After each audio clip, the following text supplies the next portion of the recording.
नमस्कार. आज मी simple प्लाझोची cutting सांगणार आहे. ही रेडीमेड प्लाझो आहे, त्याच्यावरती माप घेते.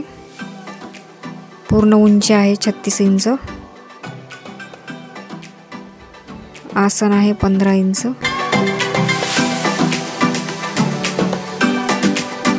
बॉटम आहे 11.5 इंच, कमरेचं माप घेऊयात. इलास्टिक असल्यामुळे थोडंसं ओढून त्याचं माप घ्यायचं आहे.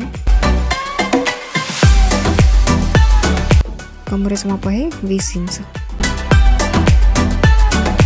आता आपण मेन फॅब्रिकवरती मापे टाकूयात. हे मेन फॅब्रिक आहे, पूर्ण उघडून दाखवते. आता त्याची घडी घालूयात. मेन फॅब्रिकची घडी घातलेली आहे एकदा, परत अजून एकदा घालायची. ही 4 पदरी करायचं आहे. आता हे व्यवस्थित खाली टाकून घेऊयात.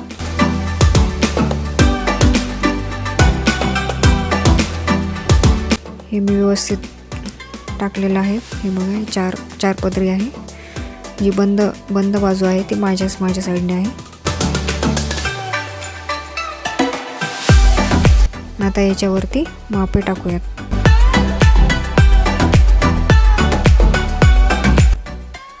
इलास्टिक लावायचे आहे मला त्या प्लाझोला, म्हणून वरती 2 इंच सोडायचे आहे. वरती 2 इंच सोडून त्याच्या खाली आपण मापे टाकणार आहोत.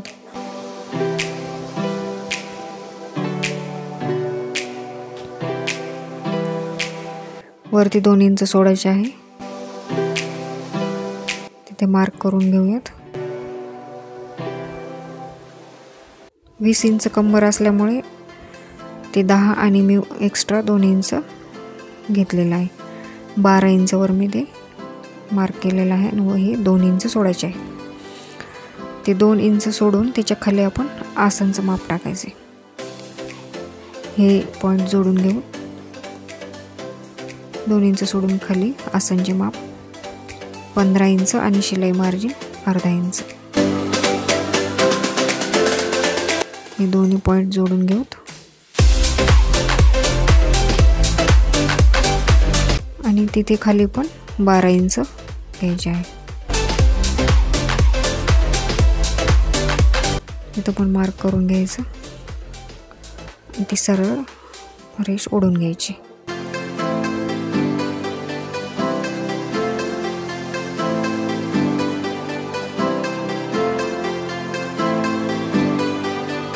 आता आसनचे तिथे जे पॉईंट घेतलेला आहे आपण, त्याच्या पुढे एक माप टाकायचं आहे 2.5 इंचाचं.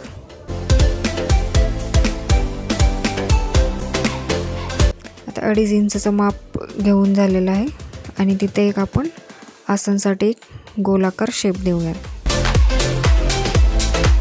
शेप दिलं.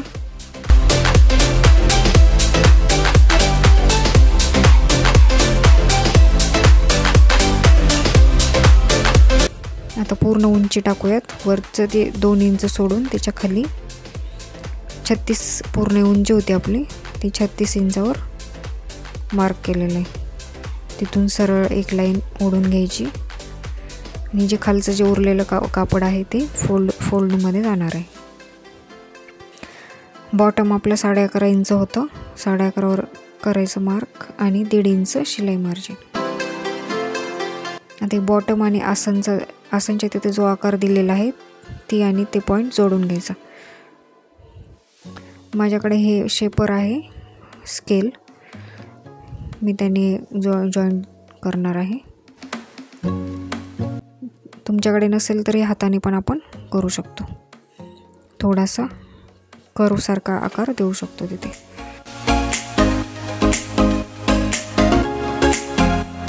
आता आपण कटिंग करून घेऊयात.